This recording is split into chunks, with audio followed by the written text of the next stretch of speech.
dasar apa nganggo wewaton apa mergo ngene ya no heeh ukurane Islam apa ora menungso kuwi dudu ukurane dudu wis sunat apa yen ora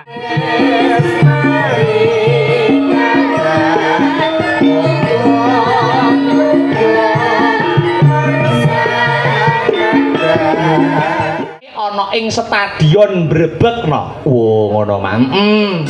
Stadion Brebek. Kuwi yen ora kleru bintang tamune Mas Gareng Jajak karo Mbak Elisa yen ora kleru. Oh iya. Saya akeh sing nyiarake, saya akeh sing liput, saya akeh sing gawe konten budayane wayang awake dhewe. Kuwi ora bakal punah dipangan karo jam. Allah Maha Agung.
walhamdulillah wala ilaha illallah wallahu akbar walillahil hamd.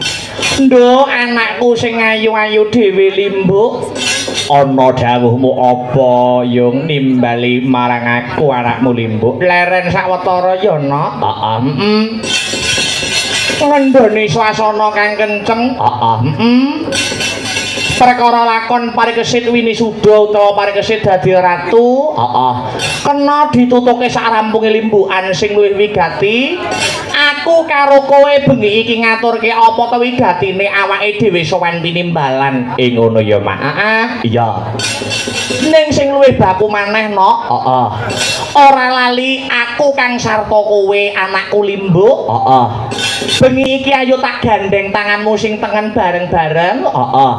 Ngunjukake rasa puja lan puji syukur nggih kunjuk marang Gusti ingkang murbeng dumadi Tuhan yang Maha Esa Allah Subhanahu wa taala Hyang Widiwasa yana ngono ya Mak. Nyukuri kenikmataning Gusti, nyukuri keberkahaning Pangeran sing wis malembarake pirang-pirang keberkahan Kang Sarta kenikmatan. Iya. Saengga bengi iki aku karo kowe limbuk sak rombongan. Iya. Bisa manunggal ingkang sarta tetunggalan ana ing adicara bengi iki no. Ngono. Lah banjur bengi iki mengeti adicara apa? Mak iki ngene ya, Nok. Bengi iki adicarane ya tidak lain dan tidak bukan. Ngono. Ya kuwi tasyakuran khitan. Sunatan utawa tetakan. Ana sing ngarani supitan. Lah banjur sing ditetake sapa, Mak? Sing ditetake ya kuwi ora ana liya adhiku lanang Dik Selo Malindo. Ngono. Putrane nggih menika Ibu Sobiatun. Iya. Kang mijil saka dusun Jabon, Desa Drenges, Kecamatan Kertasana, Kadipaten Nganjuk kene. Ngono ya, Mak. Iki wis mujudake nadar, kang wis kadung ya kuwi diluwari mau sore nganggo sarana kupat luar. Ngono. Nadare keluarga besar Ibu Sobiatun anggone kagungan kersa ya kuwi netakake putrane adhiku Dik Selo Malindo. Pancen bener kaya mangkono. Maneka warna sebutane no. Ana sing ngarani tetakan, sunatan, supitan. Iya, Mak. Iya. Lah yen ana tetembungan diislamke ngono kuwi piye, Mak? Kuwi sejatine salah ning wis kaprah. Ngono. Wis salah nanging wis kaprah ana ing masyarakate awake dhewe. Nek nganggo tembung khitan monggo, supit monggo, tetak monggo. Ning yen nganggo tetembungan diislamke kuwi perlu direvisi setitik mboko setitik kok, Nduk. Ngono ya, Mak. Kok iso ngono nganggo dasar apa, nganggo wewaton apa? Mergo ngene ya, Nok. Ukurane Islam apa ora? Menungso kuwi dudu ukurane dudu wis sunat apa yen ora. Iya. Nanging ukurane manungsa kuwi wis merasuk agama Islam apa ta yen ora, lamun wis mengucapkan dua kalimat syahadat, asyhadu alla ilaha illallah wa asyhadu anna muhammadar rasulullah, syahadat tauhid kang sarta syahadat rasule. Ngono ya, Mak. Nggih. Lah yen ana tetembungan sunat kae merga saka tembung sunah tegese itibak nabi. Ngono. Merga sunat kuwi salah satu syariat itibak nabi kang ditindakake jaman rikala Nabi Ibrahim rikala semana kok no. Ngono ya, Mak. Jadi sejarah Islam mengatakan ya kuwi sejarah sunat kawitan utawa wiwitan kuwi ditindakake karo Nabi Ibrahim alaihissalam. Pancen bener dawuh sing tak tampa anggonku sinau yen ora kleru kaya mengkono. Iya. Tegese lamun wis sunat kuwi meratandani wis akil balik utawa wis dewasa ya, Mak. Ya urung mesti kok, Nduk. Durung mesti. dewasa apa orane manungsa kuwi dudu diukur wis sunat apa durung ngono nanging dewasa apa orane manungsa kuwi diukur nganggo ya kuwi cara berpikir ngono cara berpikir kang sarta sikap utawa perilaku tumindak utawa budi pekerti pancen bener kaya mangkono bisa mbedakake ngendi bener ngendi luput ngendi ganjaran ngendi dosa endi hak lan endi batil ngono ya Mak oh yen sedekah kuwi bakal entuk ganjaran wah yen maksiat kuwi bakal entuk dosa iya Mak iya lamun wis bisa mbedakake ngantaraning bener kelawan luput hak kelawan batil ing kono manungsa kuwi mau bisa diarani dewasa sing dadi pakartine kang sarta dewasa kang dadi pola pikire mangkono ya Mak pancen bener kaya mangkono merga apa to Nok aku kok kandha dewasa kuwi ora diukur nganggo umur merga akeh bocah isih SD isih SMP nanging wis mateng sing dadi pemikirane nggih uga ora sethithik wong sing wis cukup umure utawa wis akeh umure nanging tumindake ana ing saben dina isih mbucah kuwi ora sethithik ngono ya Mak iya ngestokake dawuh alhamdulillah bombong kaworan bungah ya Mak bengi iki awake dhewe sak kanca bisa sowan nyambung tali paseduluran nyambung tali silaturahmi ya kelawan para keluarga besar warga masyarakat ingkang lenggah ana ing dusun Jabon Desa Ndrenges Kecamatan Kertosono Kadipaten Nganjuk bot-bote awake dhewe sak kanca nampa dawuh ngono saka keluarga besare Ibu Sobiatun sak gotrahno iya Mak iya ngestokke dawuh ternyatane wiwit sore kang pareng mirsani wis akeh no luar biasa bola bali penonton Nganjuk kuwi wis diakui ora mung awake dhewe sing mengakui nanging seniman-seniman liya Jaban Rangkah kuwi uga mengakui ora mung awake dhewe kok dupeh wong Nganjuk dupeh seniman Nganjuk kok ngarani penonton Nganjuk kuwi luar biasa ora ya Mak ora ning kabeh wis ngandharake becik seniman Jaban Rangkah becik seniman kang senior bapak-bapakku guru-guru wis uga ngakoni iya lamun penonton Nganjuk kuwi penonton sing dadi ngono ya Mak penonton Nganjuk penonton dadi dadi anggere wis mirsani wayang kuwi kuwi wis denjem menikmati iya nyang lakon ya ngematke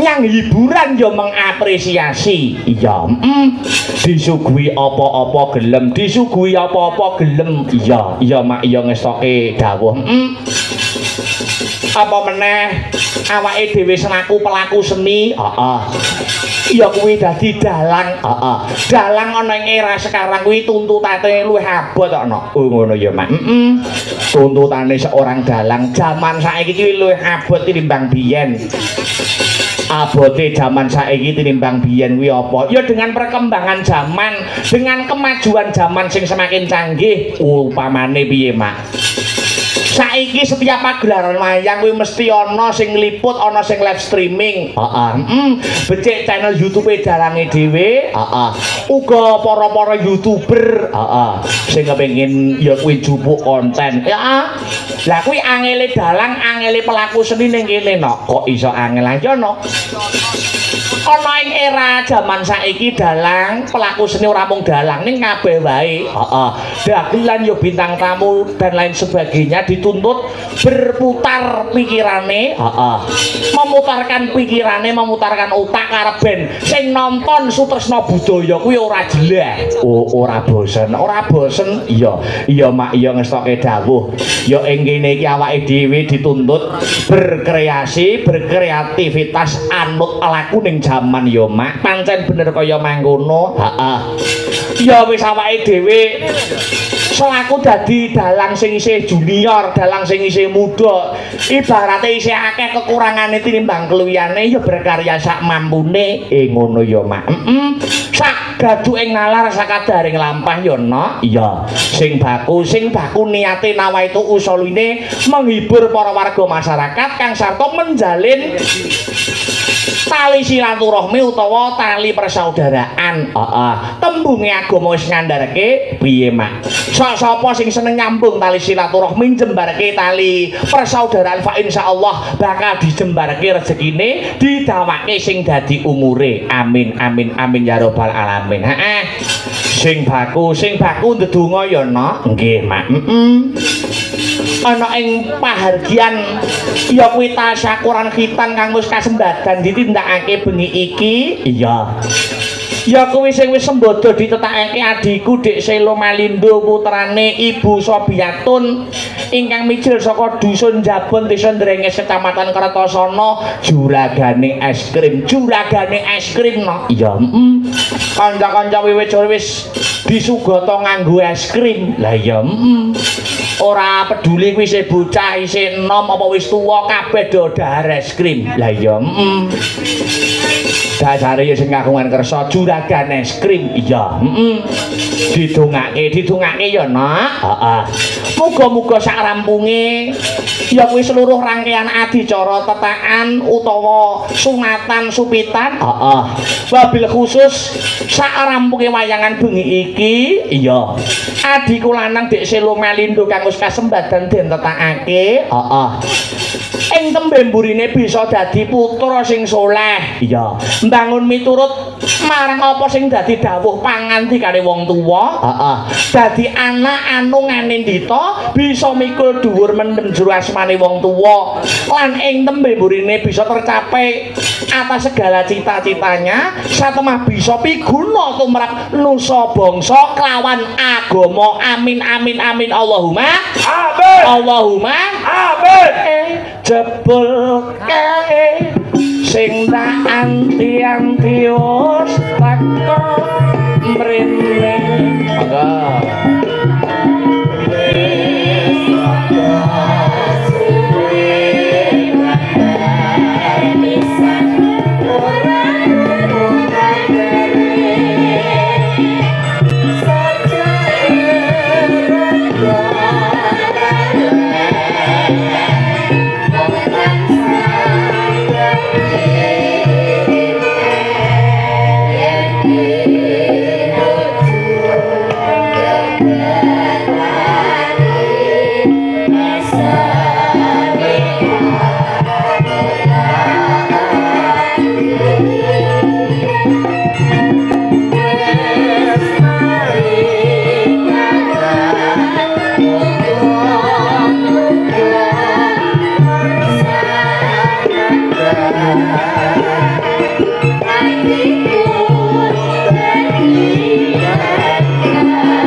komplit kanca-kanca keluarga besar Sanggara Seni Astabratana. Oh ngono ya, Mak.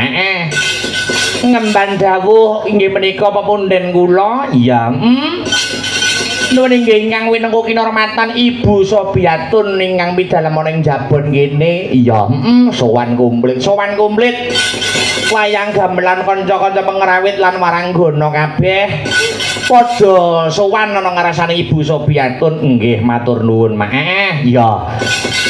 Awake dhewe rene, diniati golek sedulur. Senadyan uga melu nuwun inggih menika diparingi kapercayan ketiban sampur kinen paring lelipur. Iya Mak, iya ngestokke dawuh. Iya. Uga iki mau ana sing takon no. Iya, ya kuwi sing lumantar WhatsApp utawa WA ana sing WA awake dhewe. Iya. Terkait ya kuwi jadwal pagelaran wayange awake dhewe sing tanggal 31 bulan iki. Iya. 31 Oktober. Kuwi janjane sidone dipapanake ana ngendi? Iki mumpung ana kesempatan awake dhewe ya menyampaikan. Ngono ya, Mak. Tanggal 31 Oktober kuwi acarane penggemar. Kuwi dipapanake sidane.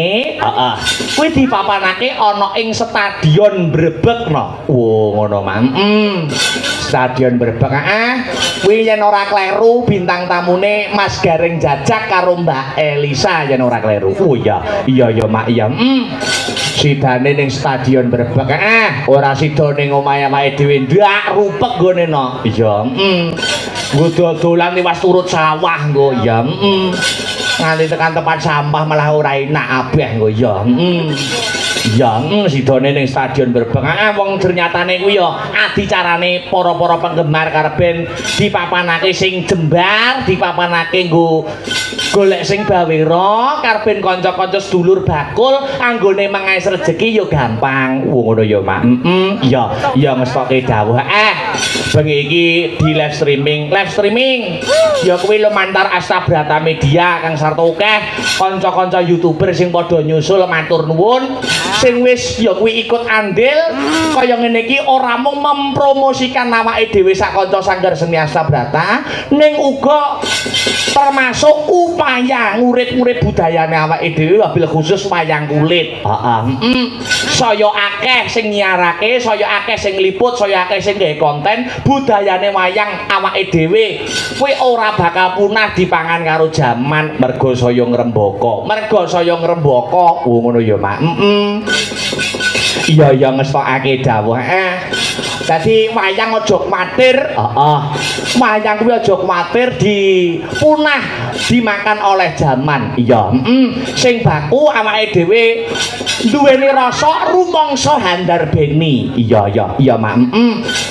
Baik pemerintah pusat, pemerintah daerah, senimane Kang Sarto masyarakate kabeh ikut andil. Ngono ya, Mak. Senimane gelem selalu berkreativitas no zaman kelakone. Piye carane strategine seniman kuwi dhewe-dhewe. Karben carane narik kawigatene para pamirsa, narik kawigatene para penggemar. Kuwi setiap seniman kuwi mempunyai strategi masing-masing. Oh ya, kuwi perlu di garis bawahi dan dihargai. Ngono, Pak. Ya ngestokake dawuh. Senimane gelem berkreativitas, pemerintah pusat karo daerah mendukung kanthi gelar adicara event-event budaya. Lan warga masyarakate uga gelem nguri-uri Kang Sarto ngurip-urip. Kaya ta upamane ning desa tetep ya kuwi agenda rutinan bersih desa sedekah bumi. Acara omahan kaya ngene iki. Dikulinake gelar wayang. Ora kanggo sapa-sapa ning kanggo generasi penerus awake dhewe besok. Mergo wayang kuwi budaya kuwi jati dirine bangsa. Ya. Yen budayane kuat fa insyaallah negarane ya bakal bakoh no. Iya, Mak, ya ngestokake dawuh. Dadi awake dhewe kudu melu duweni jiwa rumangsa handarbene tumrap budayane awake dhewe. Utamane wayang sing wis diakui karo UNESCO no. Oh iya, ngestokake dawuh. Apa meneh sasi ngarep iki wis mlebu to? Yen ora kleru hari wayang nasional ana sing ngarani hari wayang dunia. Yo. Nek hari wayang dunia kuwi milike isi Surakarta, yen hari wayang nasional kuwi milike Semuma. Oh yo. Melalui Kepres 2018 biyen Presiden Jokowi menandatangani November bulan wayang ya kuwi hari wayang nasional. Oh iya, Mak. Ya. Kuwi wulan ngarep digelar ana ing ndi-ndi papan. Utamane pelopore biyen sing ngawiti iki isi Surakarta. Ya. Besok uga kagelar tanggal 1 November ana ing kampus kono. Ya. Hari wayang dunia sedina utuh 1 November ning isi Surakarta. Bot-bote pengen selalu eksis wayang supaya karben ditresnani kanggo para warga masyarakat. Ternyatane kaya sing didhawuhke Biyung mau, wayang wis dadi diakui dunia melalui UNESCO. Bener. Ternyatane tontonan kang uga kebak tuntunan, lan uga tatanan kang iso diaplikasikan ana ing kehidupan sehari-hari. Iya ya, Mak, iya. Ngestokake dawuh, Mak. Allah Allah Allah Allah Maha Agung.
Sekali lagi Mas Arya.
Dengan agama hidup akan terarah, dengan ilmu hidup akan mudah, dan dengan seni dan budaya Pak insya Allah hidup akan terasa lebih indah. Iya, wis diugemi dening keluarga besar Ibu Sobiatun Sagutrah. Iya, nyatane ya gelem wayangan gelar seni lan budaya ana ing adicarane ya kuwi adiku lanang Dik Selo Malindo kang wis kasembatan ditetakake no. Iya, iya ya Mak, iya. Nduk, piye?